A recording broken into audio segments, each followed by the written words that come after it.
আল্লাহ বলেন, ইসলামের জন্য যদি আপনার উপকার হয় দুইটা ব্যক্তির জন্য একটা ব্যক্তি, তাহলে আমার পছন্দের ব্যক্তি আপনাকে দিয়া দিলাম, এটা হলো উমর। আল্লাহর নবীর ভিতরে একটা ব্যথা লাগছে, যে উমরকে আমি আল্লাহর কাছ থেকে চাইয়া আনলাম, আল্লাহর কাছ থেকে দোয়া করে আনছি, সেই উমর আজকে একটা নির্দোষ মানুষকে হত্যা করলো, আর বিচারের রায় এখন আমারই দিতে হবে, তার মৃত্যুদণ্ড। সেই চিন্তায় আশ্চর্য হয়ে গেলেন। আর উমর ইসলাম গ্রহণ করার পরে ইসলামের অনেক ফায়দা হয়েছে, কথা হয় না? কত ফায়দা হয়েছে জানেন? আগে মানুষ নামাজ পড়তো লুকিয়ে লুকিয়ে লুকিয়ে লুকিয়ে নামাজ পড়তো, প্রকাশ্যে নামাজ পড়া যেত না। বেঈমানের বাচ্চাগুলি নামাজের মধ্যে সাহাবীদের উপরে আক্রমণ করত, নামাজের মধ্যে নির্যাতন করত, তাই তো প্রকাশ্যে কেউ ভয়ে নামাজ পড়ত না। হযরত উমর যেদিন কালেমা পড়ল, তাকায়া দেখে মানুষগুলি আল্লাহর হুকুম পালন করে লুকিয়ে লুকিয়ে। হযরত উমর বলেন, পয়গম্বর, নামাজ দে পড়তেছে আপনার সাহাবীরা, এই নামাজের হুকুম দিছে কে? বলে আল্লাহ। নামাজ পড়াটা কি বলে ফরজ? ফরজ ইবাদত কেন লুকিয়ে লুকিয়ে পড়বেন গো? কোন কারণে ফরজ নামাজ আপনি লুকিয়ে পড়বেন? আপনার সাহাবীরা কেন লুকিয়ে পড়বে? আল্লাহর নবী বলেন, উমর, এখনো ইসলামের প্রচার প্রসার আমি প্রকাশ্যে করতে পারি না, কারণ আমার সাহাবীদের উপরে তারা নির্যাতনের স্টিম রোলার চাপায়া দেয়, তারা আমার উপরে আক্রমণ করে, আমার সাহাবীদের উপরে আক্রমণ করে। এই জন্য আমি প্রকাশ্যে তাদেরকে নামাজ পড়ার অনুমতি দেই নাই, পড়ুক লুকিয়ে লুকিয়ে, অসুবিধা নাই। হযরত উমর বলে, হুজুর, এতদিন উমর কালেমা পড়ে নাই, আজকের থেকে উমর কালেমা পড়ছে, আপনার একজন সাহাবী, আমার আপনি বক্তব্য দেওয়ার একটা অনুমতি দেন। আল্লাহর নবী অনুমতি দিল। হযরত ওমর তরবারিটা হাতে লইয়া মক্কার অলিতে গলিতে ঘুরে আর বক্তব্য দেয়, এ মক্কাবাসীরা শুন, এতদিন নবীর অনুসারীরা লুকিয়ে লুকিয়ে নামাজ পড়ছে রে, এতদিন আল্লাহর ইবাদত লুকিয়ে লুকিয়ে করছে, আল্লাহর একটা হুকুম লুকিয়ে করছে। আজকের থেকে আমি উমর কালেমা পড়ছি, আমি তোদের সামনে আমি ঘোষণা দিচ্ছি, আজকের পর থেকে আমি নামাজ পড়ব প্রকাশ্যে, সাহাবীরা নামাজ পড়বে প্রকাশ্যে, নবী নামাজ পড়বে প্রকাশ্যে। কেউ যদি বাধা দিতে আসবি, তাহলে জেনে রাখ, তোদের সন্তানগুলিকে যদি তোদের সন্তানগুলিকে যদি এতিম করতে চাস, তাহলে আমি উমরের তরবারের নিচে আয়। ওপেন ঘোষণা দিতেছে, সুবহানাল্লাহ কন্যা। মক্কা নগরীর অলিতে গলিতে দাঁড়ায়া বলে, এ মক্কার লোকেরা শুন, এতদিন লুকিয়ে লুকিয়ে সাহাবীরা নামাজ পড়ছে, আজকের থেকে আমি উমর কালেমা পড়ছি। ওপেন ঘোষণা, আয় আমার তরবারির নিচে আয়, কার সন্তান এতিম করতে চাস আয়, দেখি বেড়া হইলে, কার স্ত্রী বিধবা করতে চাস আয়, আমি উমরের তরবারির নিচে প্রকাশ্যে নামাজ পড়ব, কে বাধা দেয় আমি উমর দেখব। আবু জাহিল আছেন ঘরের ভিতরে, হে মনে করছে কেডায় রে বক্তব্য দেয়, হেও একটা তরবারি লিয়ে বেরিয়েছে, বাইরে গেছে উমর, আবার দৌড় দা ঘরের ভিতরে ঢুকছে, ওই সব বনাস। আবু জাহিল উমরের দিকে এক দৌড়ে করো, সব বনাস, মাথা ফালাই দিব, কারণ উমরের তরবারি চলে, আগে কথা কয় কম, আগে মারে পরে কথা কয়। উমরের কাছে যাইতে মানুষ ভয় পাইত। আরো আশ্চর্য শুনেন, উমর যেই রাস্তা দিয়া হাঁটতো, শয়তান ভুলেও এই রাস্তা দিয়া যাইত না। সুবহানাল্লাহ, এটা সবচেয়ে আশ্চর্য কথা, কারণ শয়তান এমন কোন লোক নাই যার সাথে থাকে না, শয়তান এত মারাত্মক। কিন্তু উমর যদি এই রাস্তা দিয়ে শয়তান সব বনাস, এই রাস্তা দিয়া তার ডিম বাচ্চা যা আছে এক ফিরে না করে যায়, ভুল হয়ে রাস্তা যাচ্ছে। যদি উমরের চোখ বইরা জায়গা, শয়তান তো দেখা যায় না, যদি উমরে দেখে কথা কইব কম, আগে মারবো। এই জন্য উমর যে রাস্তা দিয়া যাইতো, শয়তানও যাইতো না। তাই মক্কার মানুষ উমরের এই বক্তব্য শুননা ভয় পাইছে, সর্বনাশ, ইসলামের প্রথম নামাজ প্রকাশ্যে পড়া হয় হযরত উমর ইসলাম গ্রহণ করার কারণে, তাই উমরের সম্মান আর মর্যাদা এটা অনেক উপরে। সুবহানাল্লাহ। আমি শুধু আপনাদেরকে উমরকে একটু চিনা, এরপরে বিচার হইতেছি, ভালো করে উমররে চিনেন, এরপরে বক্তব্য শুনতেন।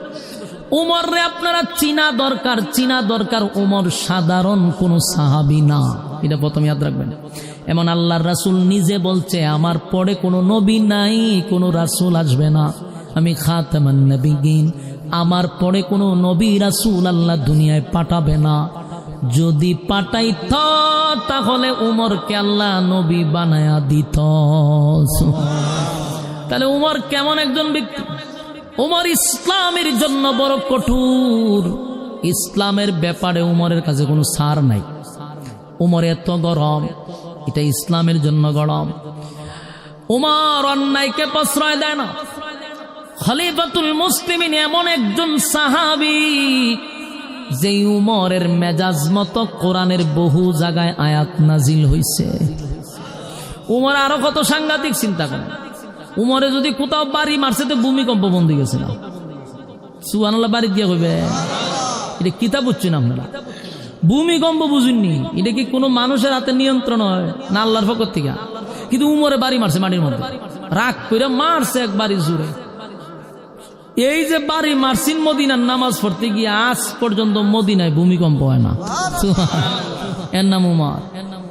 কখনো আপনারা জিগা মদিনায়, আমি কয়েকজন শায়েখরে জিজ্ঞাসি যে এই পর্যন্ত ভূমিকম্প হয়েছে না, এটা উমরের আমল থেকে যে বন্ধ হয়েছে, আজও বন্ধ, কিয়ামত পর্যন্ত, কিয়ামতের আগ মুহূর্তে ভূমিকম্প হবে, এর আগে না। ওই দাজ্জাল্লা যখন যাইবা আক্রমণ করতো তখন আল্লাহ ভূমিকম্প দিন, কিন্তু এর আগ পর্যন্ত উমরের বাড়িয়ে ভূমিকম্প বন্ধ। সুবহানাল্লাহ। উমর হইল সেই সাহাবী। যুবক ভাইরা আমার, আমর ইবনুল আস একজন সাহাবী। উনারে এক জায়গার দায়িত্ব দেওয়া হয়েছে। দায়িত্ব দিছে যে এই জায়গাটা শাসন করবেন আপনি। ওখানকার একজন এমপি ধরতে পারেন, মন্ত্রী ধরতে পারেন, গভর্নর আহি ওখানকার দেশ চালাইত। তো ওখানকার মানুষ ছিল কৃষক, তারা কৃষি করে খাইত। তো কৃষি করতে গেলে কিসের দরকার? পানি দরকার, কথা কয় না। তো পানি ছাড়া আপনি কৃষি করবেন কেন? আর তখন তো এরকম না যে আমরা টিউবওয়েল দিয়ে মেশিন দিয়ে পানি তুললাম, এই সময় কি যুগ আসেননি? এই যুগ না, বৃষ্টির উপরে নির্ভর করতো, নাহলে পাশের কোনো নদীর উপরে নির্ভর করত। তো তখন একটা নদী ছিল পাশে, এই নীল নদের পানি, এই পানি দিয়া কৃষকরা নিয়ে কৃষি করত। তো এই নদী গেছে শুকাইয়া, ওখানকার মানুষ আহাকার করতেছে, কিরে আমরা পানি পাবো? পানি তো নেই, নদীর পানি নাই। আমর ইবনুল আস এদের কথা শুনতে শুনতে বিরক্ত হইয়া এক পর্যন্ত সিডি লেখছে হযরত উমরের কাছে, যে হযরত, আপনি যে আমার দায়িত্ব দিচ্ছেন এমন এক দেশ, এই দেশের মানুষ কৃষির উপরে নির্ভর করে, কিন্তু বৃষ্টিও নাই, আর নদী একটা শুকাইতে শুকাইতে মাঝখানে ভাড়া মারছে। উনি এই নদীর পানি না থাকলে আর কৃষি করবো কেন? আপনি একটা ব্যবস্থা করেন, কোনো একটা ব্যবস্থা করেন। হযরত উমর আসেও নাই, কোনো লোকও ফাটায় নাই, শুধু একটা কাগজও লিখে দিছে, রে নীল নদ্যা, তোরে আল্লাহ বানাইছে মানুষের গুলামি করবার লেগে, তুই ফানি দিবি, মানুষের গুলামি করবি, তুই ফানি দাস না কা? তুই যদি উল্টা পাল্টা করস তা আমি লোক দিয়া তোর পুরা নদী ভরাট করলাম, আমি তোর নদী বলতে এখানে আর কিছু থাকবে না, তোর এতটুকু কইয়া দিলাম। সিডি লেখছে কাগজ। এই সিডি যখন গেছে আরেক দেশ, মানুষ পাগল তৈছে, আমরা গভর্নরটা পাগল, আর এক দেশের বাদশাহীটাও পাগল, কগল পাগলের মেলা। আচ্ছা খোঁজা নদীর ফানি নাই, অন্য ব্যবস্থা করবো, নাহলে খনন করবো, নাহলে কোনো দিক দিয়ে ফানি আনাইবো। কাগজ দিছে নদীরে, ওইটা হাইজলামি না আমরা সাথে, টিটকারি মস্কারি ছাড়া আর কিছু নেই। দেশের মানুষ আরো চিল্লাচিল্লি শুরু করছে। আমর ইবনুল আস কয়ে, রে চিল্লাচিল্লি পরে আগে কাগজটা লইয়া যায়, আমি যেহেতু সিডি দিছে নদীরে, আমি নদীরে সিডিটা দিয়াই। তো মানুষ আরো শুরু করছে আশা আছি, আপনার দেশের গভর্নর বানাইলাম, আপনি আরো বড় পাগল, ওগল পাগলের খেলা মেলা, আমরা সাথে টিটকারি করতেছেন।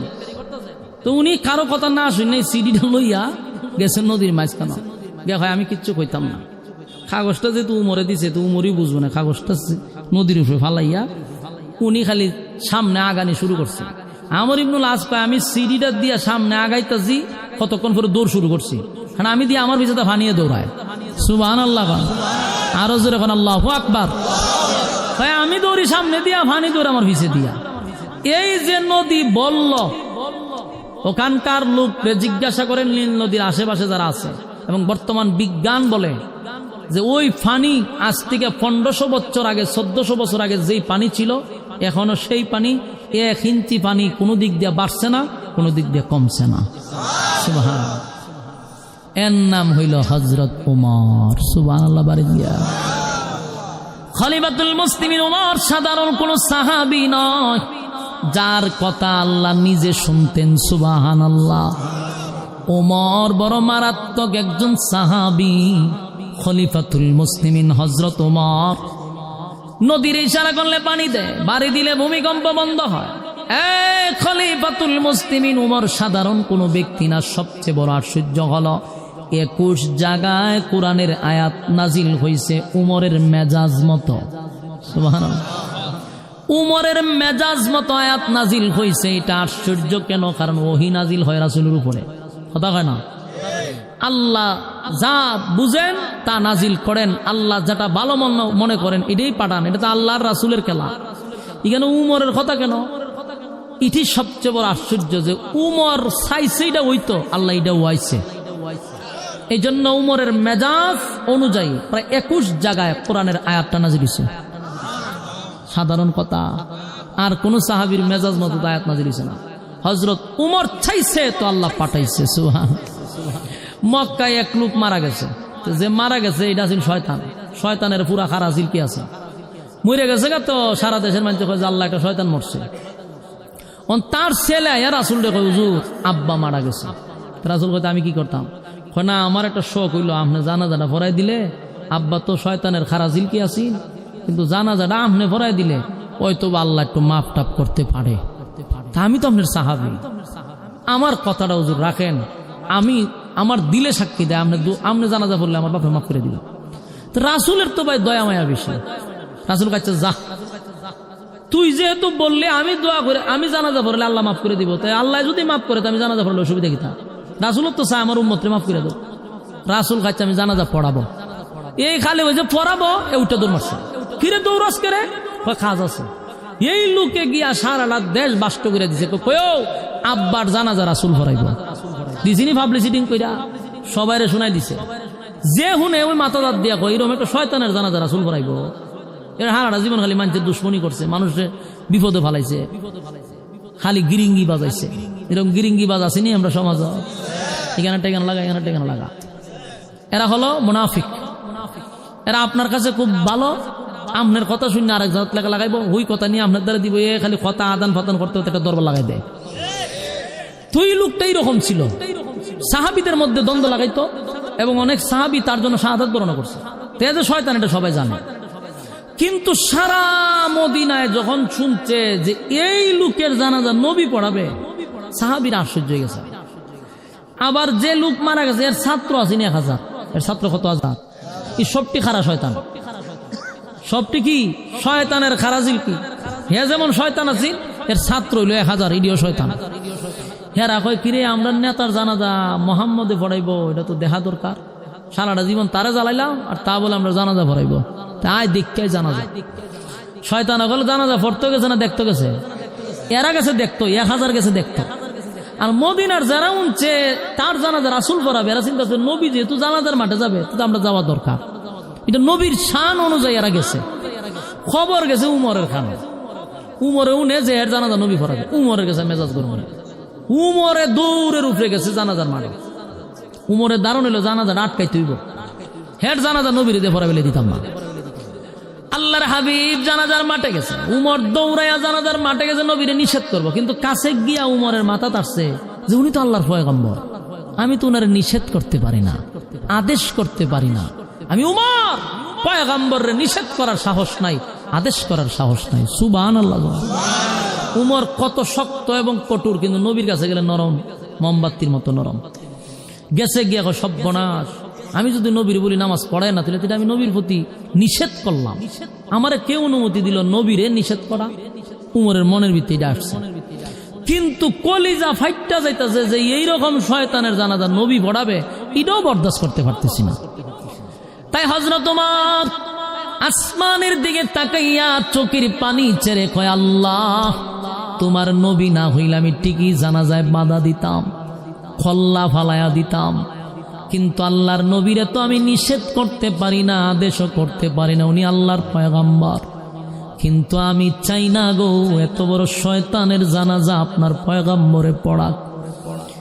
আল্লাহ, যেই লোকটা জীবন ভর আমার নবীর বিরোধিতা করছে রে, জীবনভর ইসলামের 12টা বাজাইছে, জীবনটা ভর সে দুশ্মনী করছে, নবীর দুশ্মনী। আজকে তার জানাজা আমার নবী পড়াবে না, বরদাস্ত করতে পারি না, নিষেধও করতে পারতেছি না। ওমর পাগলের মতো ঘুরতেছে।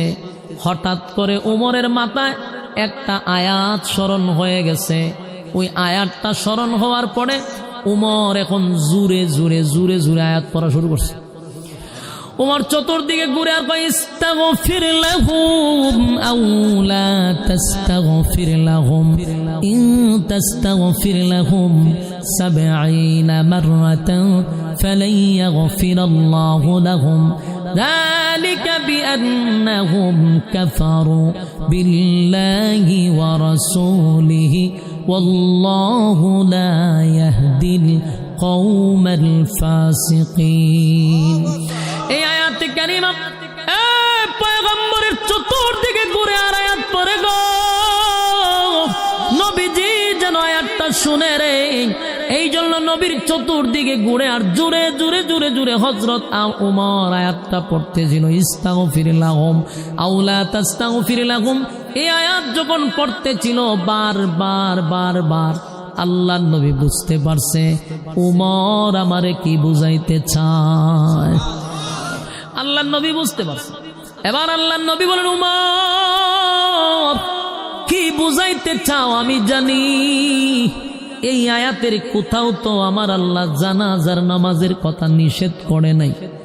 এই আয়াতে আল্লাহ বলছে, মুনাফিকের জন্য যদি আমি নবী 70 বার দোয়া করি আমার আল্লাহ দোয়া কবুল করবে না। কি বুঝলেন? আল্লাহর নবীর দোয়া অথবা বদদোয়া ডাইরেক্ট কবুল, কোনো পর্দা থাকে। কিন্তু আল্লাহ নিজে আয়াত নাজিল করে কয়, আপনি নবী যদি 70 বারও দোয়া করেন মুনাফিকের লাগিয়া আপনার দোয়া কবুল করতাম না। নাউজুবিল্লাহ। মুনাফিক কত খারাপ, মুনাফিক কত নিকৃষ্ট। কয় আপনার দোয়া 70 বার করলো, মুনাফিকের লাগে দরখাস্ত করলে আমি আপনার এই দোয়া কবুল করব না। তার মানে মুনাফিক সবচেয়ে ঘৃণিত, সবচেয়ে নিকৃষ্ট। আর মুনাফিক কোনো বিধর্মী না, মুনাফিক হয় মুসলমানের মধ্যে। যারা নামে মুসলমান কিন্তু ইসলামের ক্ষতি হয় তার দ্বারা, দিনের ক্ষতি হয়, মানুষের ক্ষতি হয়। যারা এখানকার কথা ওখানে লাগায়, যারা দ্বন্দ্ব লাগায়, সমাজের মধ্যে ফাটল সৃষ্টি করে, যারা মানুষের সামনে ভালো দেখায় কিন্তু পিছন দিক দিয়ে শয়তানের খারাজিলকি, এরা হলো মুনাফিক। আর এরা হবে জাহান্নামের সবচেয়ে নিকৃষ্ট জায়গায়।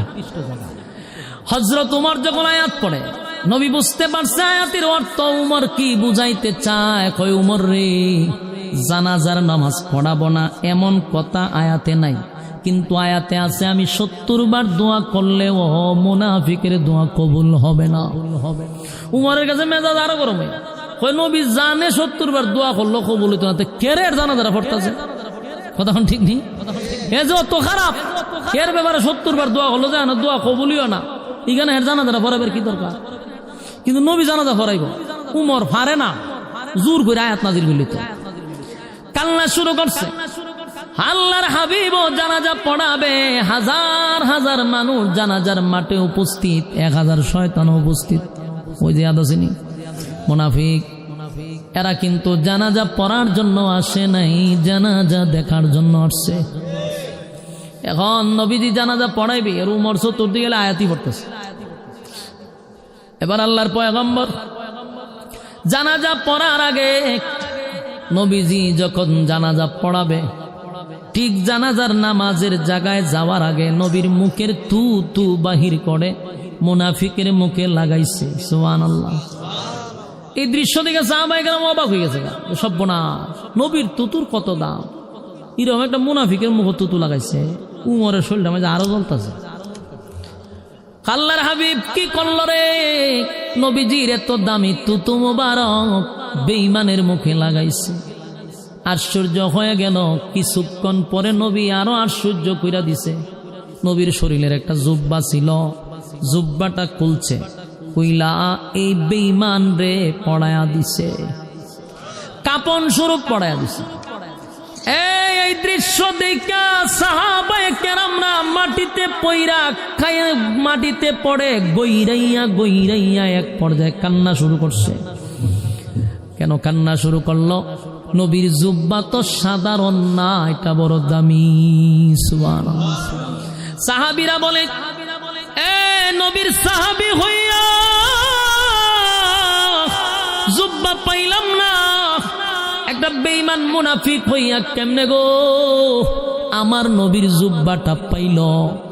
আমরা নবীর সাহাবী হইয়া জুব্বা পাইলাম না, মুনাফিক হইয়া নবীর জুব্বা পাইল। কান্নার রোল পড়ে গেছে গোটা জানাজার মাঠে। নবী কামড়া করল কি?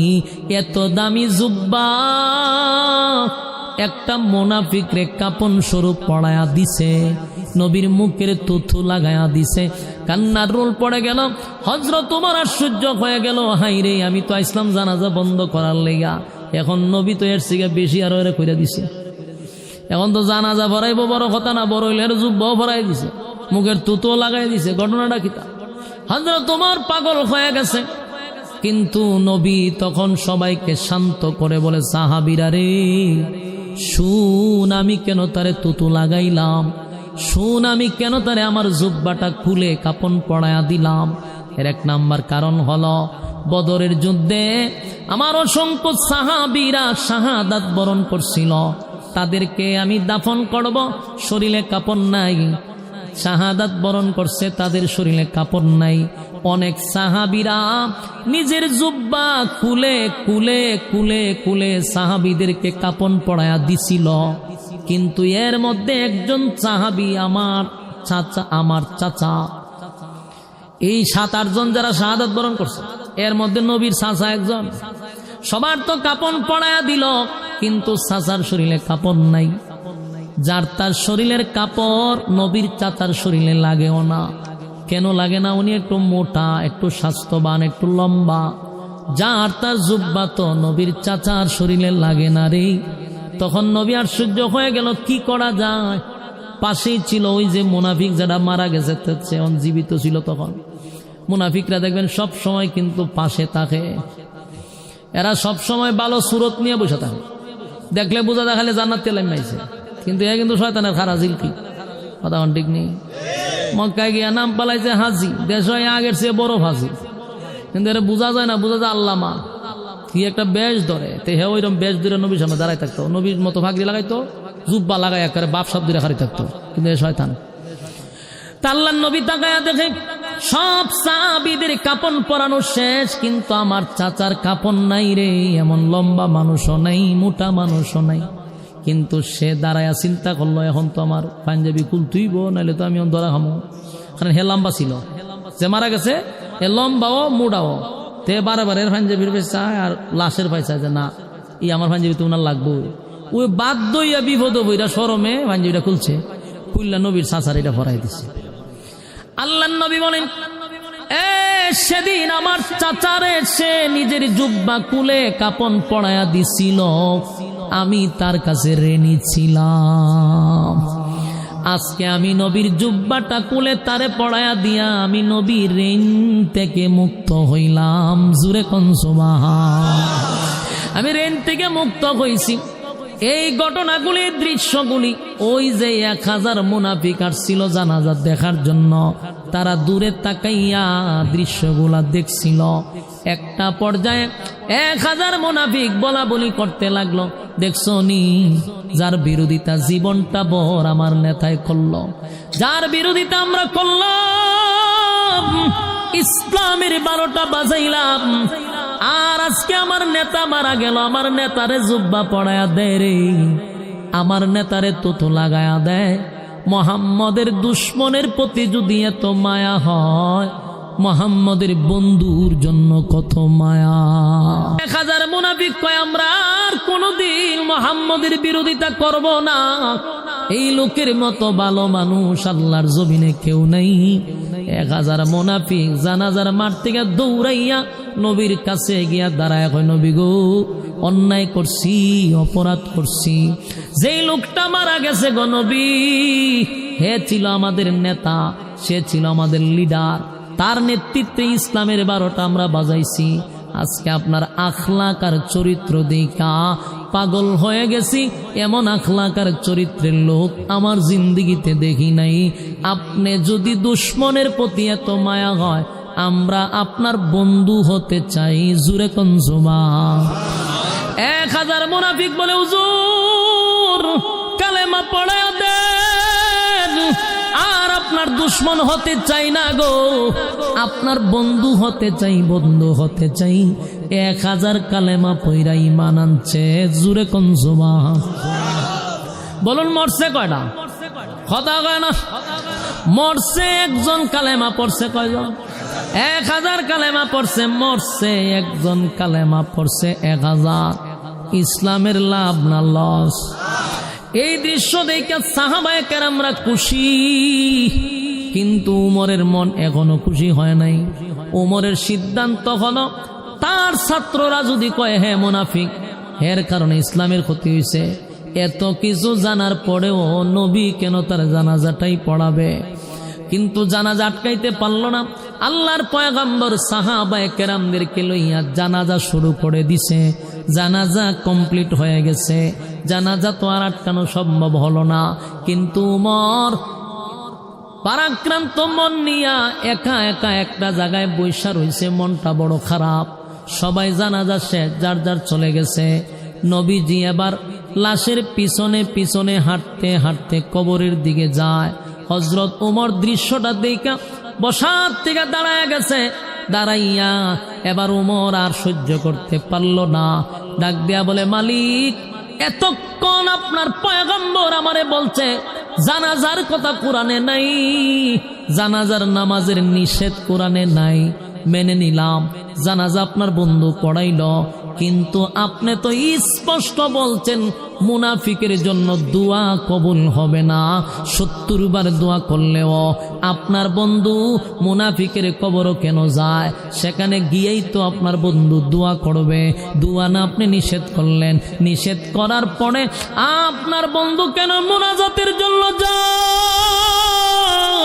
আমি উমর বরদাস্ত করতে পারি না। হে মালিক, আপনি না বললেন ইস্তাগফির লাহুম আও লা তাস্তাগফির লাহুম, ইন তাস্তাগফির লাহুম 70 মাররাতান ফালান ইয়াগফিরাল্লাহু লাহুম, যালিকা বিআন্নাহুম কাফারু বিল্লাহি ওয়া রাসূলিহি ওয়াল্লাহু লা ইয়াহদিল কওমাল ফাসিকিন। যারা আপনার সঙ্গে দুশমনি করছে, আপনার নবীর সঙ্গে দুশমনি করছে, তাদের জন্য দোয়া করলে 70 বার করলেও কাম হবে না। এই কথা বলার পর আপনার নবী কেন কবরে গেল? কবরে যাওয়ার মানে হলো কাফন দাফন শেষ হলে পড়ে আপনার নবী দোয়া করবে। আমি উমর এটা তো বরদাস্ত করতে পারি না। এতক্ষণ না হয়ে জানাজা নিষেধ কোরআনের কোনো আয়াতে নাই, কিন্তু মুনাফিকের দোয়া তো নিষেধ আছে। আপনার নবী কেন গো মুনাফিকের জানাজা পড়ার পরে কবরে গেল?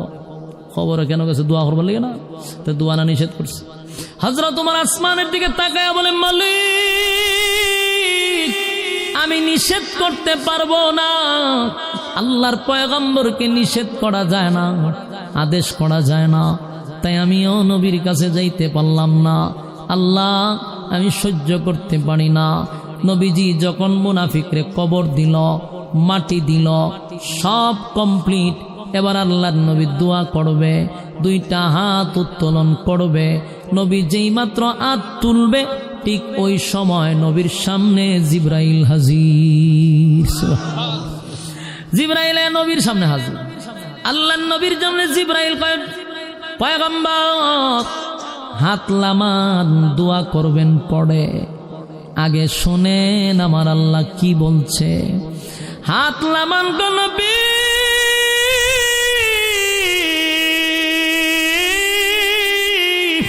দোয়া করবেন না, দোয়া করবেন পড়ে, দোয়া করবেন পড়ে। আপনার উমরের সিদ্ধান্তটা আমার আল্লাহর কাছে বড় পছন্দ। একটা জবান বন্ধ রাখবেন, আল্লাহু আকবার। আরো জোরে বলেন আল্লাহু আকবার। ইমানের আওয়াজ দিয়া বলেন আল্লাহু আকবার।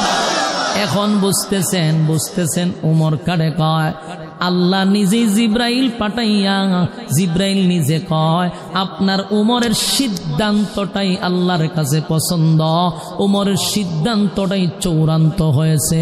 জুরে কোন সুবহান।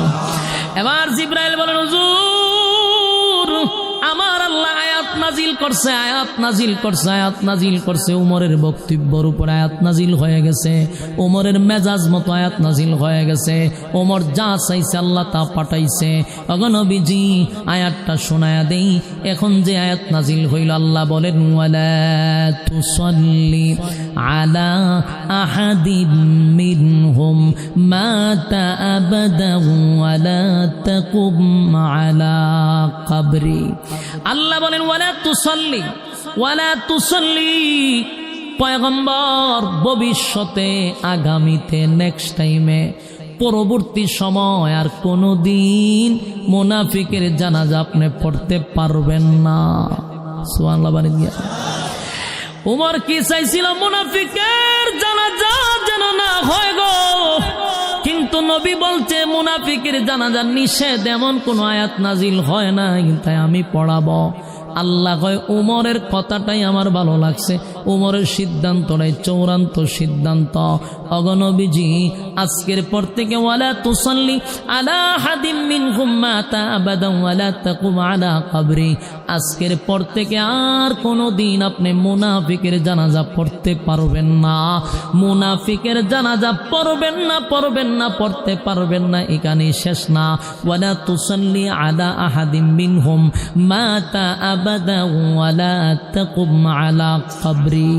আল্লাহ কয় শুধু জানাজা নয় গো, কবরের সামনে দাঁড়াইয়া আপনি নবী কোনদিন মুনাজাত করতে পারবেন না মুনাফিকের জন্য। জানাজা শুধু নয়, মুনাফিকের কবরের সামনে দাঁড়াইয়া মুনাজাত করতে পারবেন না। ওই যে উমর আল্লাহর কাছে বলছে আল্লাহ আপনার বন্ধু বেঈমানের কবরের সামনে দাঁড়াইয়া যে দোয়া করতে চায়, আল্লাহ চিরতরে দোয়া বন্ধ করে দিল, চিরতরে মুনাফিকের জানাজা বন্ধ করে দিল। এ যুবক ভাইরা, এটা হলো উমর। উমরকে বলা হয় মেজাজে ওহী।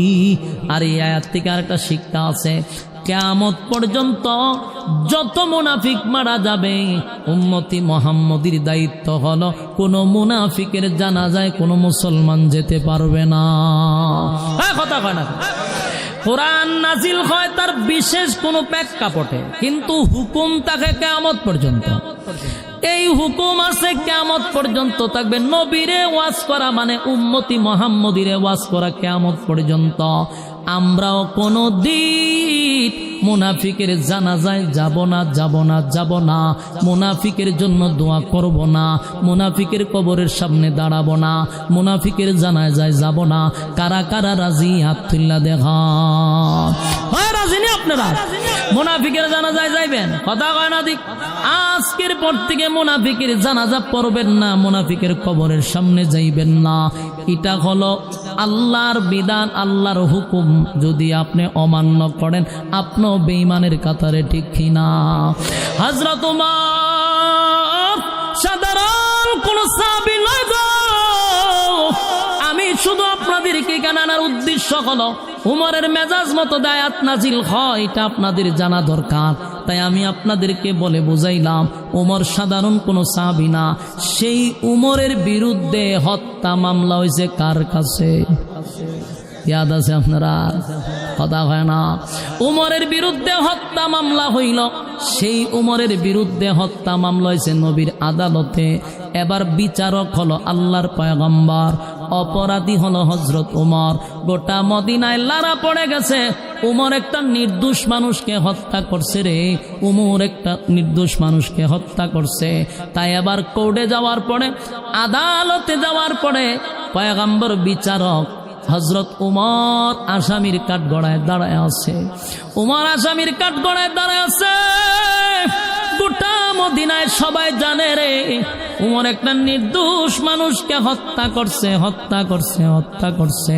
তাই তো আল্লাহর নবী তার বিচারের অবস্থা শুরু করে দিছে। বিচার হলো মৃত্যুদণ্ড। এই মুহূর্তে যখন কোর্টে নেওয়া হলো, ওমর অপরাধীর কাঠগড়ায় দাঁড়িয়ে আছে, নবী বিচারকের জায়গায় বসা, এবার রায় দিবে। উমরকে মৃত্যুদণ্ড দেওয়া হবে। যেই মাত্র রায় দিবে তখন ওই জিব্রাইল নবীর কাছে এসে দাঁড়ায় গেছে। সুবহানাল্লাহ। জিব্রাইল আইসা বলে, হাবিব,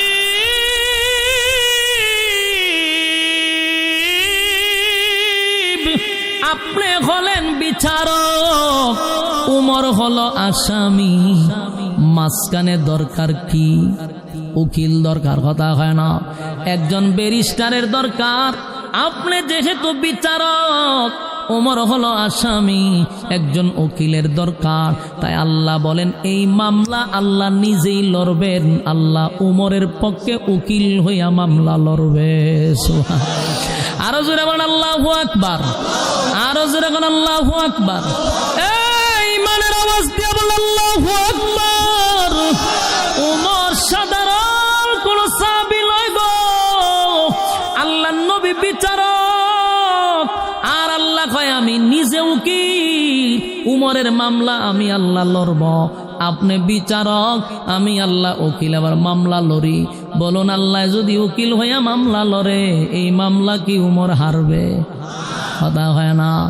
আল্লাহ তখন এই ঘটনারে কেন্দ্র করে উমরকে যখন নবী রায় দিবে মৃত্যুদণ্ড, আল্লাহ এই মুহূর্তে উকিল হইয়া আয়াত নাজিল করে সূরা নিসার 65 নম্বর আয়াত।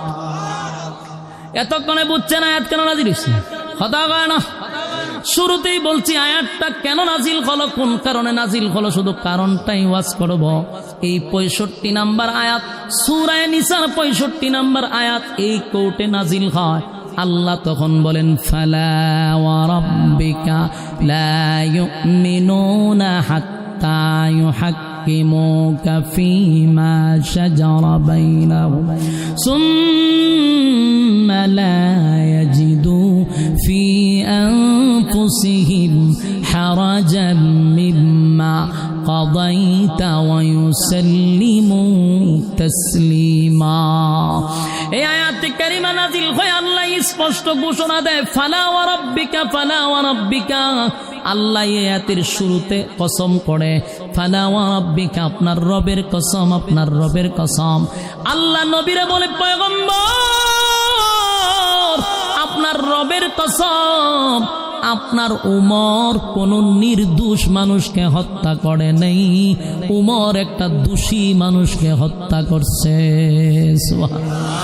সারা মদিনায় জানে গো আমার নবীর সাহাবী হযরত উমর একটা নির্দোষ মানুষকে হত্যা করছে, কিন্তু আল্লাহ আয়াত নাজিল করে কসম করে বলে, ফালা ওয়া রাব্বিকা, আপনার রবের কসম, আপনার উমর কোন নির্দোষ মানুষকে হত্যা করে নাই।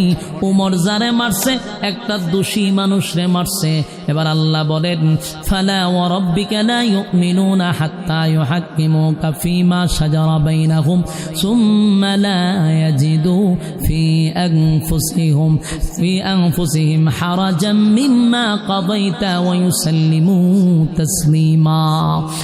আপনার সামনে যেই লোকটার আপনি বিচার করবেন, সবাই জানে লোকটা নির্দোষ, উমর হত্যা করছে। আমি আল্লাহ কসম কইরা কই, ফালা ওয়া রাব্বিকা, এই লোকটা আল্লাহ আপনার রবের কসম করে বলি, লোকটা নির্দোষ ছিল না। যেই লোকটা নিজের দাবি করে ইমানদার, যেই লোকটা নিজের সমাজের মানুষের কাছে পরিচয় দেয় আমি একজন মুসলমান, আমি একজন ইমানদার, আমি একজন আল্লাহওয়ালা, কিন্তু যার চেহারার দিকে তাকাইলে বোঝা যায় একজন মুসলমান, মাথায় টুপি, মুখে দাড়ি, পাঞ্জাবি, পাগড়ি, সর্বদিক দিয়ে একজন ফেরেশতা, ঠিক নেই? এমন একজন ব্যক্তি নিজের দাবি করে মুসলমান, কিন্তু এই লোকটার কাছে আপনি নবীর বিচার পছন্দ হয় না, আপনার তরিকায় চলতে ভালো লাগে না, আমি আল্লাহর হুকুম পালন করতে ভালো লাগে না। এরা সমাজে পরিচয় দেয় মুসলমান, কিন্তু আমি আল্লাহর আদালতে তারা মুসলমান না, তারা হলো মুনাফিক। কথা হয় না?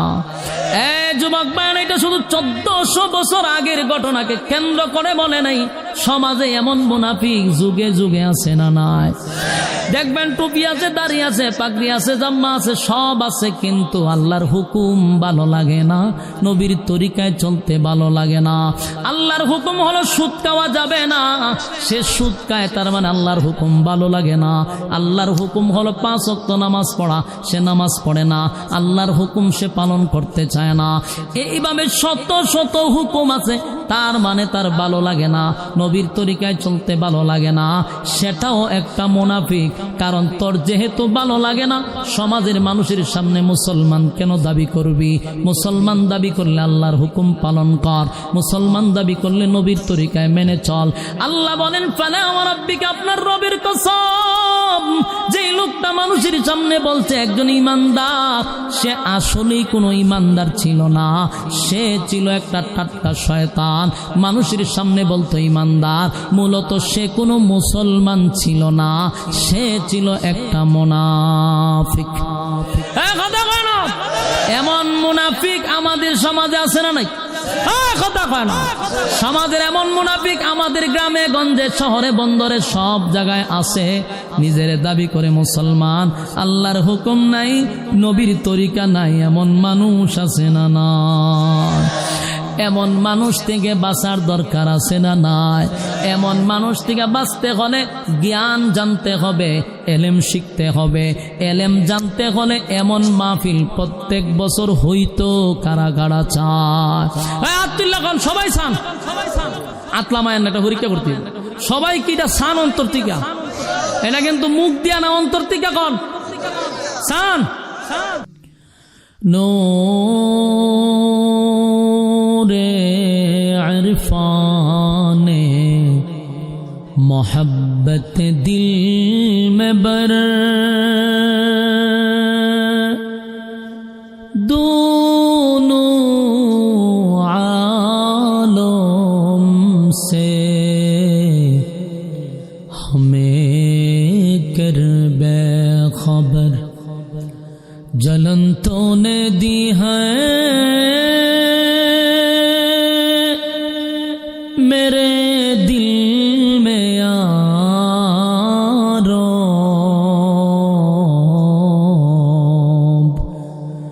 जलन की दवा अब फिला दे खुदाया, सारे दुनिया तय किया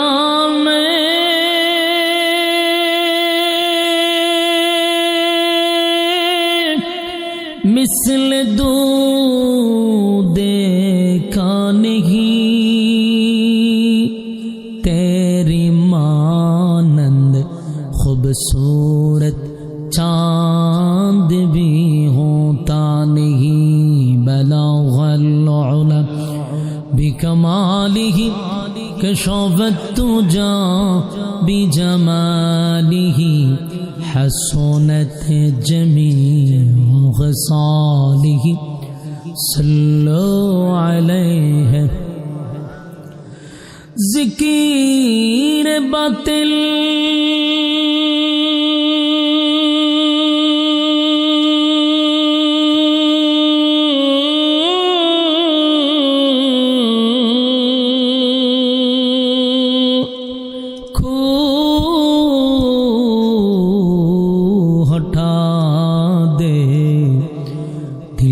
रबे जिक्र में तेरे लगा दे रोज शाबिला, इलाहा इल्लल्लाह,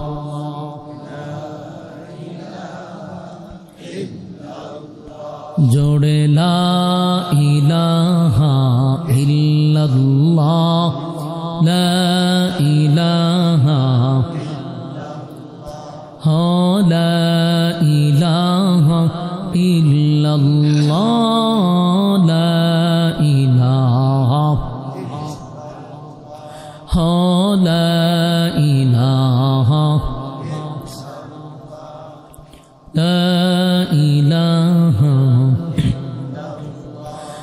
हस्बी रब्बी जल्लल्लाह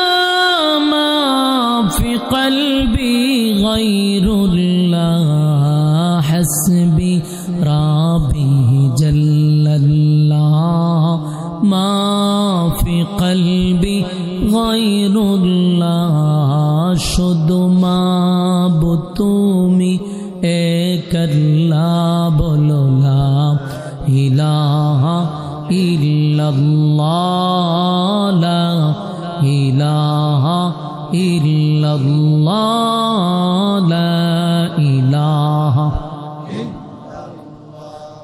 নেই কোনো মাবুদ আল্লাহ ছাড়া নেই কোনো মাবুদ আল্লাহ ছাড়া এক খুদার পর দুই খুদায়ার তিন খুদা মোরা কিছু মানি না বলো লা ইলাহা ইল্লাল্লাহ লা ইলাহা ইল্লাল্লাহ লা ইলাহা ইল্লাল্লাহ লা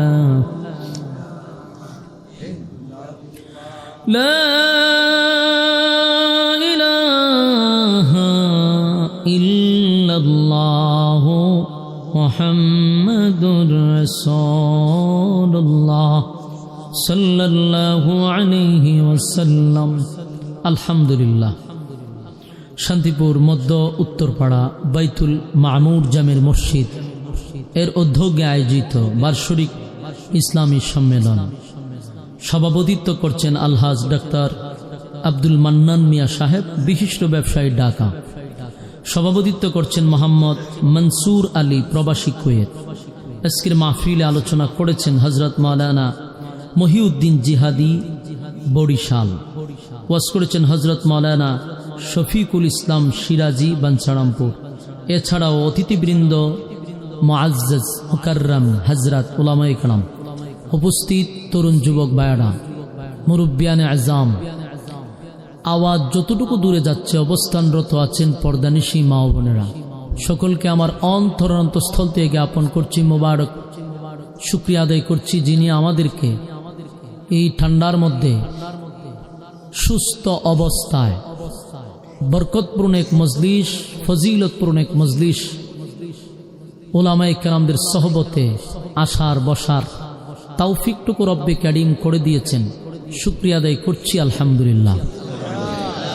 লক্ষ কোটি দুরুদ এবং সালাম আল্লাহর সৃষ্টির প্রধান আকর্ষণ, বিশ্ব সবার সভাপতি শামসুল হেদায়েত, বদরুদ্দুজা, সৈয়দুস সাকালাইন, ইমামুল মুরসালিন, খাতামান নবিয়্যিন ওয়াল মুরসালিন, জনাবে মুহাম্মদুর রাসূলুল্লাহ সাল্লাল্লাহু আলাইহি ওয়াসাল্লামের উপর। সম্মানিত সুধী, আপনারা আসতে পেরে, বসতে পেরে খুশি না বেজার? এখন পর্যন্ত যারা রাস্তাঘাটে, দোকানপাটে অনর্থক অপ্রয়োজনীয় সময় নষ্ট করতেছেন, বিনয়ের সাথে বলবো প্যান্ডেলের ভিতরে চলে আসুন। কারণ এখানে যতক্ষণ বসা থাকবেন গুনাহ না হওয়াটাই সম্ভব। প্যান্ডেলের বাহিরে গেলে গুনাহ হওয়াটা সম্ভব। তাই গুনাহ এক মুক্ত পরিবেশে আমরা বসতে পারছি, খুশি না বেজার?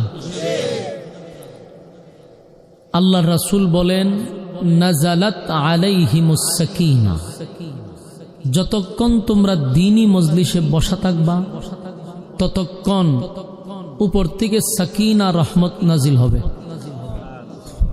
তাই আমরা এই নিয়ামত থেকে যেন বঞ্চিত না হই। রাস্তাঘাটে গল্প বন্ধ করে আমরা প্যান্ডেলে চলে আসি। আচ্ছা বলুন, আগামী কাল পর্যন্ত যদি বেঁচে থাকি, যদি আমরা না মরি, তাহলে কিন্তু আমাদের আড্ডা মারার সময় আছে। আমরা গল্প করতে পারবো, সময় অপচয় করতে পারবো যদি বাচ্চা থাকি। কিন্তু আগামী কালকে বেঁচে থাকলেও এই মাহফিলও কি আর বসতে পারবেন? তাহলে যারা রাস্তাঘাটের দোকানপাটে অনর্থক সময় নষ্ট করতেছেন, তাদের কাছে প্রশ্ন হলো, বেঁচে থাকলেও মাহফিল পাবেন না, বেঁচে থাকলে গল্প করতে পারবেন। তাই এখানে গুরুত্ব দেওয়া দরকার। আমিও হবিগঞ্জ থেকে আইসা আপনাদের এখানে আগামীকালকে বয়ানও করব না, কমিটিও আপনাদের জন্য প্যান্ডেল রাখবে না। তাই ওই মানুষটার ভাগ্য এবং কপাল ভালো যে এমন একটি বরকতি মজলিসে বসতে পারছে। এটা শুকরিয়া আদায় করার দরকার আছে না নাই? এই অপারেটর কোন দিকে? লড়াইয়ের না, সাউন্ড ঠিক আছে, কমাইবেন না বাড়াইবেন না, ঠিক আছে, লড়াইয়ের না। তাহলে আমরা যারা রাস্তাঘাটে আসি চলে আসেন। আপনাদের উপস্থিতি দেখে আমি নিজে আশ্চর্য হয়েছি। পাঞ্চারামপুর আমি আরো বহুবার আসছি, এইরকম অবস্থা আমি কোনো জায়গায় আর দেখিনি।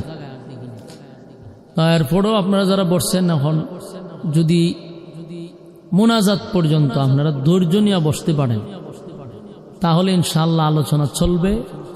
ধৈর্যের সাথে কথাগুলি শ্রবণ করতে হবে। আপনারা রাজি আছেননি? মোনাজাত পর্যন্ত তাহার নিয়তে বসবেন। উপস্থিতি যেমনই হোক, কিন্তু আগ্রহ যেন বেশি হয়, ঠিক না? আল্লাহ যাদেরকে ভালোবাসে, আল্লাহ যাদেরকে মহব্বত করে, ঠিক ওই সমস্ত বান্দাদেরকে আল্লাহ দ্বীনের মজলিসে বসায় রাখে। এটা কিন্তু আপনার বোঝা দরকার। আপনার যারা এখানে বসছেন, আল্লাহ যদি ভালো না বাসত তাহলে এমন মজলিস আপনাকে বসায় রাখতো না, আপনারে গল্পতে রাখতো, আড্ডাতে রাখতো। যেহেতু আল্লাহ ভালোবাসে এই জন্য আপনারা এখানে বসায় রাখছে। এই জন্য নিজে নিজে বসে শুকরিয়া আদায় করেন। তো এখানে যে বসছেন, শয়তানে কিন্তু আপনারা একটু গুতাইব। শয়তান কোনো সময় চায় না যে আপনার আমল নামায় দুই একটা নেকি জমা হোক।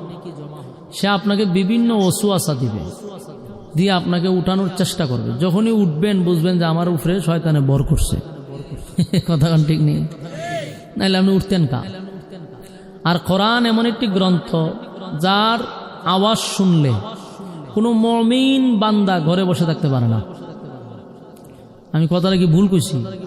তাই আপনারা যে চুপ করে বসে রয়েছেন, যার ভিতরে ইমান আছে, ইমানি জজবা আছে, এই লোকটা কোরআনের কথা শুনলে কি ঘরে বসে থাকে? সে তো চলে আসার কথা।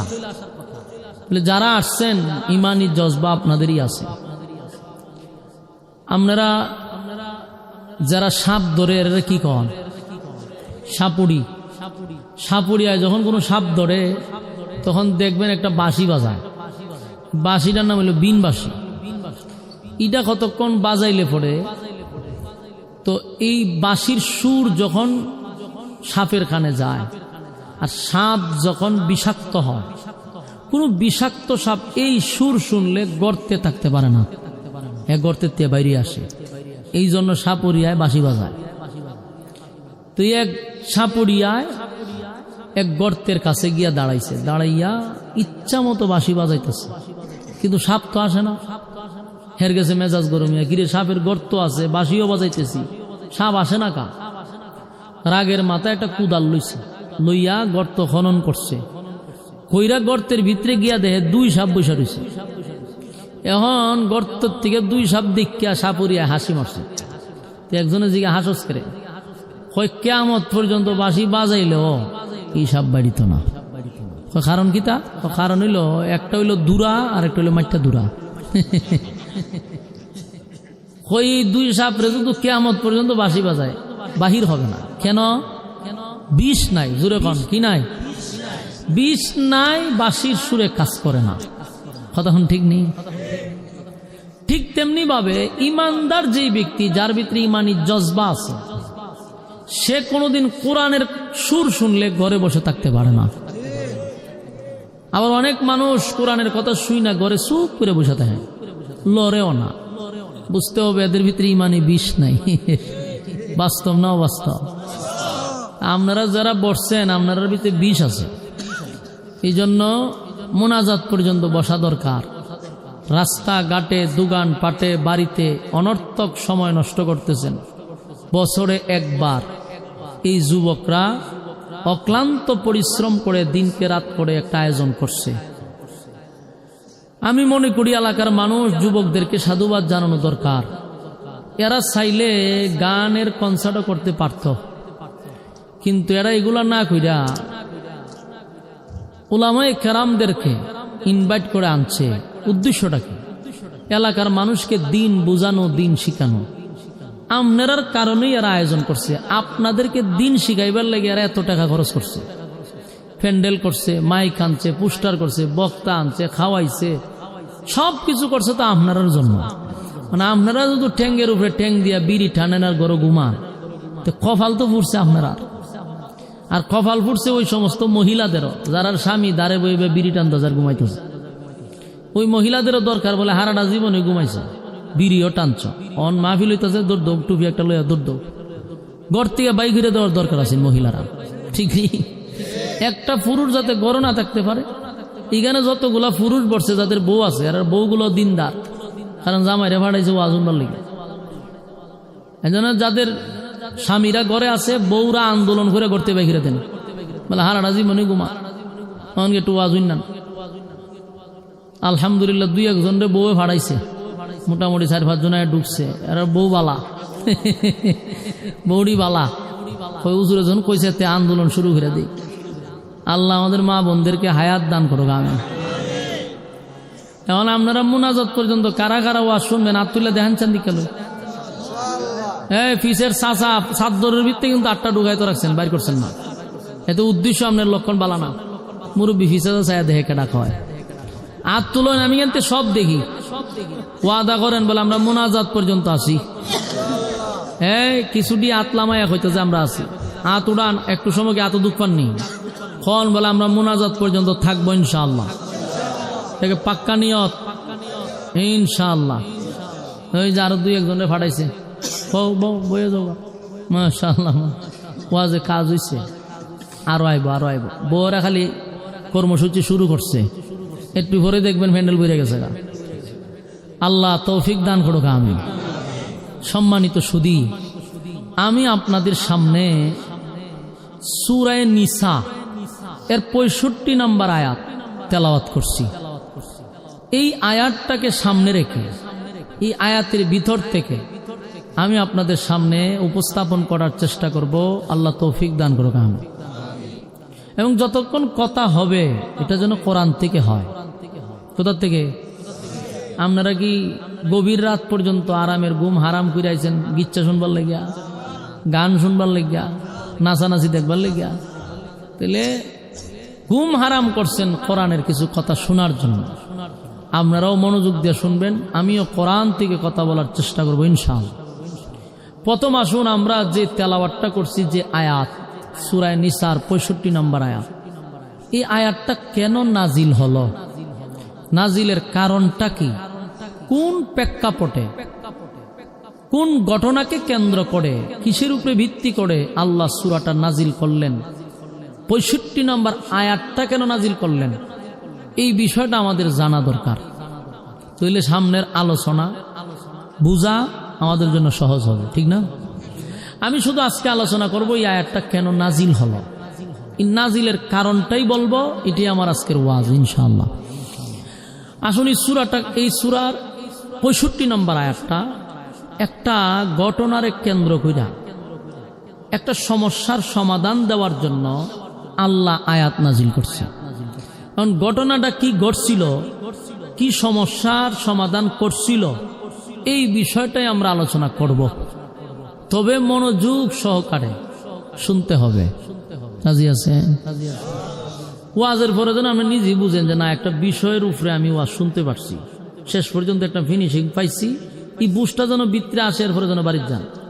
অন ওয়াজ আমি শুরু করলাম স্টেজ থেকে, শেষ করলাম গিয়া কক্সবাজার গিয়া, শ্রোতা হোক হইতা গেল, কোনান্দা গেল, কোনো আগাল মাতাল পাইছি না, ই ওয়াজ শুনে লাভ আসেনি।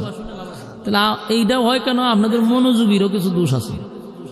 আপনারা বইয়া বইয়া বুট খান, বাদাম খান আর ওয়াজ শুনেন, ইডি মনোযোগ না, মনোযোগ দিয়ে শুনতে হবে। রাজি আছি ইনশাআল্লাহ? আসুন, এই আয়াত নাজিল হইছে মদিনায়। 2 জন ব্যক্তি প্রথম লাগছে ঝগড়া। এর মধ্যে একজন হইল নামে মুসলমান, আর একজন হইল ডাইরেক্ট ইয়াহুদি। এই 2 ব্যক্তি রাস্তার মধ্যে লেগেছে ঝগড়া। লাগিয়া কয় একটা পণ্য নিয়ে, মনে করেন বোতলটা লই লাগছে ঝগড়া। নামদারি মুসলমান যে ব্যক্তিটা কয় এটা আমার, ইয়াহুদি কয় মাল এটা আমার। 2 জনে আমার আমার কইলে কিয়ামত পর্যন্ত কেউ রইব এটা, মানে এরা দুজনই দাবি যে এটা আমার। সকাল থেকে বিকাল পর্যন্ত ঝগড়া হয়েছে, কিন্তু কেউ কারো এটা দেয় না। তো রাস্তার মধ্যে একজনে কয় ভাই সাহ, সকালে বাজারে যাওয়ার সময় দেখছিলাম আপনারা লাগছিলেন ঝগড়া, আর এখন বিকাল হয়েছে, মাল তো আর কেউ তো গেছে না, কিন্তু ঝগড়া তো আর শেষ হয়েছে না। তা আপনারা যে ভাইছিলাম এটা রাস্তার মধ্যে করতেছেন, এটার তো একটা সমাধান হওয়া দরকার। ভাই কথা তো সত্য, এটা তো সমাধান হইতেছে না। এখন কেমন সমাধান হইতো কোনছেন? ও সমাধান করতে গেলে একজন বিচারক রাখতে হইব। বিচারকে যে রায় দেয় ওই রায় দুইজনের মধ্যে একজন মাইনা নিতে হইব। হয়তো আমরা মাইনা নিব, বিচারক বাইল করো। যে ব্যক্তি মুসলমান দাবি করে এ হয় বিচার যদি করতে হয় তাহলে রাসূল সাল্লাল্লাহু আলাইহি সাল্লাম যেহেতু দেশের রাষ্ট্রনায়ক, আমরা উনার কাছে বিচারটা লইয়া যাব। সুবহানাল্লাহ। এখন তখনকার যুগে বিচারক ছিল আমাদের রাসূল। উনি দেশের রাষ্ট্রনায়ক ছিল, দেশের প্রেসিডেন্ট ছিল। কথা কি বুঝতেছেন? রাসূল কি ছিল বলুন? রাসূল কি ছিল? প্রেসিডেন্ট ছিল। আবার কোন রাসূল কি ছিল? কেন কয়েছি জানেননি? কারণ জীবন আপনার ওয়াজ শুনছেন, রাসূল গরিব আছেন, ফেটো ভাত্তর আছেন, ই ওয়াজ আর কত শুনতেন। সারাটা জীবন শুনছেন নবী মাটিত ঘুমাই দিছে, ফেটো ভাত্তর আছেন। এইগুলা কইয়া কইয়া নাস্তিক গুলারে দিচ্ছেন তো সুযোগ কইরা। নাস্তিকরা কিছু শুনলি কয় ইসলাম মানেই হলো গরিব, ইসলাম মানেই হলো দরিদ্রতা। আপনারা এই ওয়াজ হারাটা জীবন আপনার মৌলবী কিছু আয় লাল্লিল বাতি লাগাইয়া আইয়া এই ওয়াজ কইরা যায়। কিন্তু আমাদের বোঝা দরকার যে রাসূলদের ধনী আছেন, এই ওয়াজ কেন করে না? এটা আমার সবচেয়ে আফসোস লাগে এবং আশ্চর্য লাগে। রাসূল দেশের প্রেসিডেন্ট ছিল, হে এই ওয়াজ না কইরা খালি ফেটো ভাত্তর আছেন। তিগুলা কইরা রাসূলটা কি উফরে তুলতেছে না নিচে নামাইতেছে? আল্লাহ কয় আমি আপনারা ধনী বানাইছি, আমি আপনারা দেশের প্রেসিডেন্ট বানাইছি। বাদশাহ ছিল দেশের বাদশাহ রাসূল, আর আপনারা কোন ফেটো ভাত্তর। ফেটো ভাত্তর বানছে, ফেটে কিদা ছিল? এটা তো একটা সময় ছিল। এই ওয়াজই খালি করণ লাগবো। পরের ফিসটা যে রাসূল দেশের প্রেসিডেন্ট, এই ফিসটাত করে হাত দেয় না। এখন ঘটনাটা হইলো এই ওয়াজের দ্বারা কি প্রভাব পড়ছে আপনারা 1 মিনিটে শোনাই। যখন কোনো আলেমরা রাজনীতি করতে যায়, কোনো আলেমরা যখন প্রার্থী হিসাবে দাঁড়াইতে যায়, কিছু নামদারি মুসলমান, এইগুলার আমি মুসলমান বলি না, এইগুলা নাস্তিকের গ্রাণ আছে এদের শরীরে। এরা উইটা কয় হুজুররা মসজিদও থাকবো, মাদ্রাসা থাকবো, ওয়াজ করবো, এরা গেলে রাজনীতি করে হয়নি। কেন কয় জানেন? ওই যে আমরার মৌলবীরা ওয়াজ করেছে নবী গরিব আছেন, ফেটো ভাত্তর আছেন। এই নাস্তিকের ধারণা হলো নবী যেহেতু গরিব আছেন, হুজুরও গরিব থাকবো, হুজুর ঘেরে ধনী হইতো। এই ওয়াজ করে এই জায়গা টানছে। অথচ হে জানে না যে আমার রাসূল দেশের বাদশাহ ছিল, আর হুজুররা রাজনীতি শিখছে রাসূল থেকে। হুজুররা রাজনীতি করতে শিখছে। এই জন্য আলেমরা রাজনীতি করলে দেশের কোনো দুর্নীতি থাকতো না। আলেমরা রাজনীতি করলে দেশের টাকা বাহিরে পাচার হতো না, দেশ লুটপাট হতো না, এদেশে জেনা বেবিচার বাড়তো না, মানুষের হক নষ্ট হইতো না, এদেশে গুম হত্যা এভাবে বাড়তো না, 4 বছরের শিশুর থেকে নিয়ে 80 বছরের বৃদ্ধা দর্শন হতো না। এর একমাত্র কারণ হলো সুর বাটপার বদমাশগুলি রাজনীতির আসনে বসে গেছে। এই কারণে দেশের সম্পদ বাহিরে গেছে, বেগম পাড়ায় বাড়ি হইছে। তো এখন তো রাজনীতি করে ওই যে দেখেন আমরা হুজুর রাজনীতি করেন কেন? রাজনীতি কি বালা মানছে করে? কই গেছে রাজনীতিরা? চিন্তা করেন। মানুষের মুখে একটা ডায়লগ হয়ে গেছে, রাজনীতি কি বালা মানুষে করে। তার মানে রাজনীতি যদি করে এটা কি বাটপার, সিটার, বদমাশ। এই রাজনীতিটা তো, রাজনীতি কি আসলে খারাপ জিনিস? রাজনীতি আমার রাসূল করে গেছে, তুই খারাপটা করলো কেডা? খারাপ করলো কেডা? এই বিষয়টা আমাদের বোঝা দরকার। রাজনীতি করা ইসলামের স্বার্থে, দ্বীনের স্বার্থে রাজনীতি করা আমাদের দরকার। এবং রাজনীতির মঞ্চটা ছিল পবিত্র, এই অপবিত্র করছে কিছু সুৎকুর, ঘুষখোর, বেনামাজি, বদমাশগুলি, লম্পটগুলি রাজনীতির মঞ্চটাকে একবারে কলঙ্কিত করছে। যার জন্য এখন মানছে রাজনীতি কি ভালো মানছে করেনি। তো মূল কথা আমাদের বোঝা দরকার, জানা দরকার যে রাসূল কি ছিল? দেশের বাদশা ছিল। এটা আজকের থেকে ব্রেইনে সেট আপ করবেন, এই কথা ব্রেইনে ঢুকাই দিবেন যে আমার রাসূল দেশের বাদশা ছিল, সর্বোচ্চ জায়গায় ছিল। এটা আমার রাসূলের ইজ্জত আর সম্মান। এই জন্য আল্লাহ বলেন আপনি দুনিয়ার বাদশা, পরকালের বাদশা। এমনি কইছে আল্লাহ। আল্লাহ কি কইছে? দুনো জাহানের বাদশা বানাইছে আপনাদের, যেমন দুনিয়ার বাদশা পরকালেরও বাদশা। আর হেরা নবীরে নিয়ে নিছিলাম আইছে, আবার এরা হইলে আশিকের রাসূল। আজকের থেকে এই ওয়াজ বুঝলা যান, গরিব ছিল। আল্লাহ নিজে সূরা দুহার মধ্যে বলছে যে আপনাকে আমি গরিব অবস্থায় পেয়েছি, আমি আপনাকে আবার ধনী বানাইছি। তার মানে রাসূল গরিব ছিল, এটা কিছু সময়ের জন্য, আমি আপনাকে তো আবার ধনী বানাইছি, দেশের রাষ্ট্রনায়ক বানাইছি। এটা আর থাকবো তো ইনশাআল্লাহ।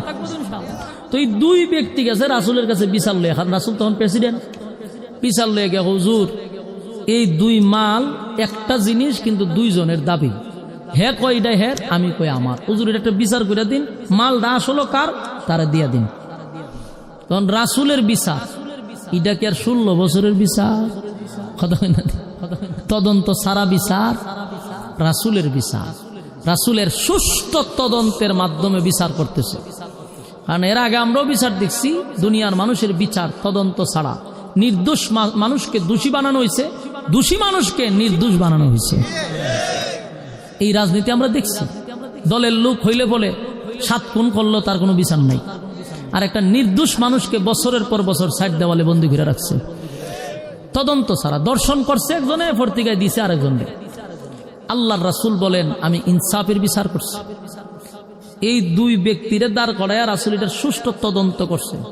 গোয়েন্দা দিয়া ভালো করে তদন্ত করে দেখে মালটা আসলেই ইয়াহুদি ব্যক্তির, এটা মুসলমান ব্যক্তির না। মালটা খার ইয়াহুদি, কিন্তু দাবি করে মুসলমানেও। আল্লাহর রাসূল বলল, শোনো, আমি সুষ্ঠু তদন্তের মাধ্যমে জানতে পারলাম মালটা তোমার না, মালটা ইয়াহুদির। তাই রাসূল ইয়াহুদির মাল দিয়া দিছে, বিচারের রায় ইয়াহুদির পক্ষে। তো শেষ না, দুই ব্যক্তি গেছে রাস্তাত গিয়া নামদারি মুসলমান ব্যক্তিরা ইয়াহুদিরা তাফাতা ধরে লিছে। এই কই যাস? কৌমা আমি তো বাড়ির যাবো। কে রে? কয় মাল পাইছি আমি, বিচার করে দিল তোমার নবী, তখন তো আমার উপরে বিচারের রায় হয়েছে, আমি বাড়ির যাবো না, তো কই যাবো? হয় না, এই বিচার আমি মানি না। আপনার এলাকাত নাউজুবিল্লাহ আছেনি? রাসূল বিচার করে দিছে, এ হয় মানি না। কিন্তু সে নিজের কি দাবি করে? মুসলমান। জোরে নিজের কি দাবি করে?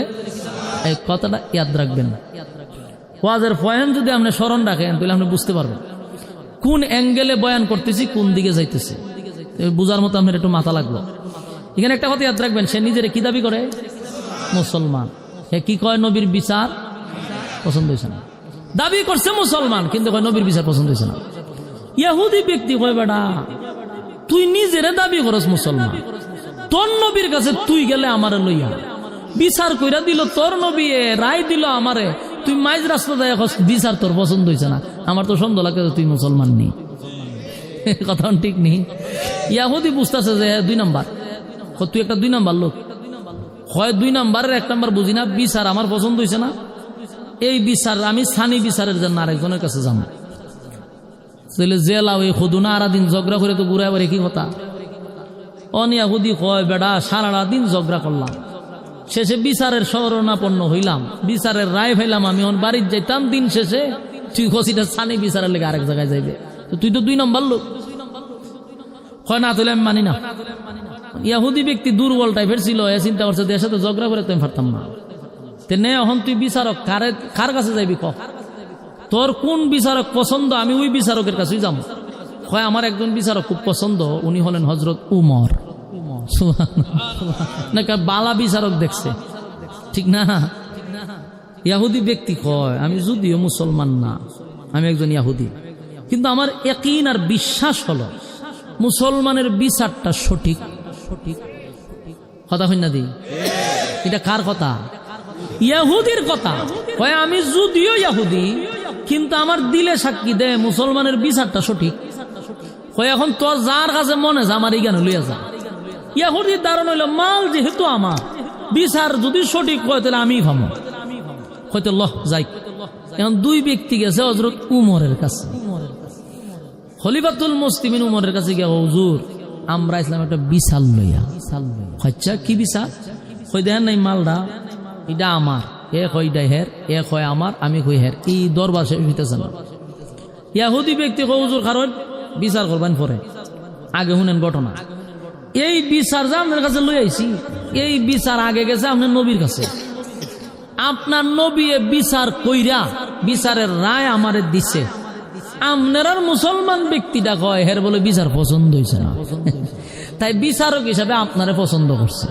ওখানে এটা সানি বিচার। কিন্তু উমর হয় ঘটনা কি জায়গাত বলে, হ নামদারি মুসলমান ব্যক্তিরা জিগাইল উমরে, কিরে ঘটনা কি সত্য? জি হুজুর সত্যই। তোর কি রাসূলের বিচার পছন্দ হয়েছে না? না আমারে পছন্দ হয়েছে। জি, তা আমি বিচার করে দিলে তোর পছন্দ হইব? হইব। উমরের মেজাজটা গেছে গরম হয়ে, শরীরের রক্ত গেছে গরম হইয়া, চেহারার রং গেছে পরিবর্তন হইয়া। উমর কয় রাসূল বিচার করে দিল, এর পছন্দ হয়েছে। আচ্ছা দুজনই কেন দাঁড়া, আমি আইতাছি। দুজনটা দাঁড় করাইয়া উমর ঘরের ভিতরে গেছে, গিয়ে একটা তরবারি লইছে, লইয়া দুজনের সামনে হারিয়া কয় তুই কি মুসলমান? বলে হ। তা আমার নবী বিচার করছে, তোর পছন্দ হইছে না, তুই আইসো সানি বিচারের লেগে, আমি উমরের কাছে তোর বিচার করলে তোর পছন্দ হইব। তা আমার বিচারের রায় কি জানোস নি? আমার বিচারের রায় লই তরবারিটা দিয়ে একটা দিমু, তোর কল্লা উড়াইলাম। কইয়া ওই উমর আর দুইবার কইছে না, একটা সেদ মারছে, কল্লাটা 10 হাত দুনিয়া ফলাইছে। আপনার এলাকা সুবহানাল্লাহ আসেনি? কোন সময় কন কেউ মারা গেলে না, আমার তো জানতেইব, মরে গেল তো কেউ সুবহানাল্লাহ হইতে পারে। আর উমরের বিচার হই না যদি সুবহানাল্লাহ না হয়, আপনার কোন সময় বিচার হই না সুবহানাল্লাহ আইব? কথা হই না দি উমরে বিচারটা করছে দেখছেন নি? একটা কূপ দিছে, কল্লাটা 10 হাত দুনিয়া ফলাইছে। উমরে কয় এটা আমি উমরের বিচার, রাসূলের বিচার তোর পছন্দ হইছে না, আমার কাছে আইছত বিচার লইয়া, তা আমার বিচারটা সুন্দর হইছে, খুব দিয়া কল্লা ফালাই দিছে। তো ফালাই দিছে তো শেষ, ইয়াহুদি তর করে খাপতে খাপতে প্রস্রাব করে দিছে। ছায়া দেহে একার বিজাই লিছে সব। জিগা তুই বিজাইছত করে? খুব ভয়ে বিজাইছে। কোনো ভয় নাই, তোর মাল লইয়া তুই বাড়ি যা। ইয়াহুদি মাল লইয়া আর নিজের জান বাঁচাইছে দে, ইয়া নফসি পড়তে পড়তে বাড়ির দূর গেছে গা। বিচার শেষ না, ঝামেলা তো শেষ, কিন্তু আসলে ঝামেলাটা শেষ হয়েছে না। এই দরবার আরো বড় হয়েছে। যারে মারছে উমর, যারে হত্যা করছে, এর আবার আত্মীয় স্বজন আছে। এই আত্মীয় স্বজন আইসা দেহে তার বাইরে কল্লা ফেলা দিছে। ওনেরা তো গেছে চিৎকা, জামটার বাইরে অপরাধ কিতা? অপরাধ হইল উমরের কাছে বিচার লইছে, ওইটা কি কোনো অপরাধ? এরা আবার গেছে রাসূলের কাছে, কে হয় হুজুর আগে একটা বিষয় জানতাম। কি জানবেন? কয় যদি ইসলামের মধ্যে কি কোথাও এরকম নিয়ম আসেনি যে বিচার পছন্দ না হইলে অন্য জায়গায় বিচার নিয়ে যেতে পারবে না? রাসূল কয় না, এরকম কোনো নিয়ম নাই। তোমার বিচার পছন্দ হয়েছে না, তুমি এটা আরেক জায়গা লইয়া যাও, আরেক জায়গা লইয়া যাও, এটা তোমার ব্যাপার। ইসলামে তো কঠোর না। কই তৈলে আমার ভাই অপরাধটা কিতা করছে? কি করছে? আমার ভাই বিচার লইয়া আইছে আপনার কাছে, আপনি বিচার কইরা দিছেন, আমার ভাইয়ের পছন্দ হইছে না, সানি বিচারের লেগে উমরের কাছে গেছে, এটা কি অপরাধ? না অপরাধ না। কতলে আমার বাইরে হত্যা করলো কেন? কে হত্যা করছে? উমরে। ও সব বনাশ করে লেছে। এখন আপনি যদি কইন অপরাধ না, তাহলে আমার বাইরে নির্দোষ বাইটারে হত্যা করছে উমর, মামলা করলাম উমরের বিরুদ্ধে হত্যা মামলা। লাগছিনি দরবার? মা আপনার দিকে কোনো সাউন্ড নাই। এটা বাংলাদেশের হত্যা মামলা, যে আমি এক দল করি দিকে আমি হত্যা মামলা করলে কি দিছে, সকালে যাবো বিকেলে বাইরে আই পড়ো। এটা কি বিচার পাইছো? রাসূলের পার্লামেন্টে হত্যা মামলা হয়ে গেছে উমরের বিরুদ্ধে। এখানে দল বাছাই করা হয় না। উমরের নামে যখন হত্যা মামলা করছে, রাসূল নিজেই আশ্চর্য হইয়া শরীরের পশম দিয়া ঘাম বাহির হয়ে গেছে। কারণ রাসূলের কাছে হত্যা মামলা দিছে, আর তখন ইসলামিক আইন অনুযায়ী হত্যার বদলা হত্যা। বলুন হত্যার বদলা কি? আরো জোরে। হ্যাঁ, হত্যার বদলা হত্যা।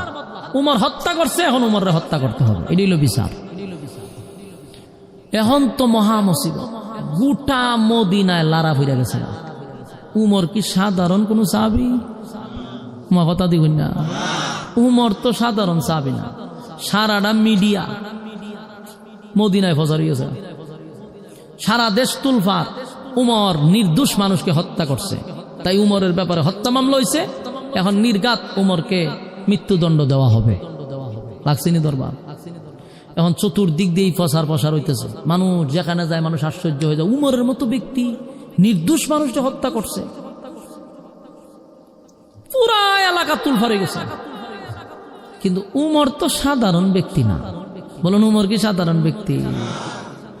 সবাই বলা বলি করতেছে উমর নির্দোষ মানুষকে হত্যা করছে, কিন্তু উমর যে সাধারণ ব্যক্তি না, এটা আল্লাহর রাসূলও বালা করে জানে। কিন্তু জানলে কি হবে? মামলা করছে, এখন তদন্ত নিয়ে দেখে কোনো অপরাধ ছিল না ওই ব্যক্তির, যে ব্যক্তিরে মারছে।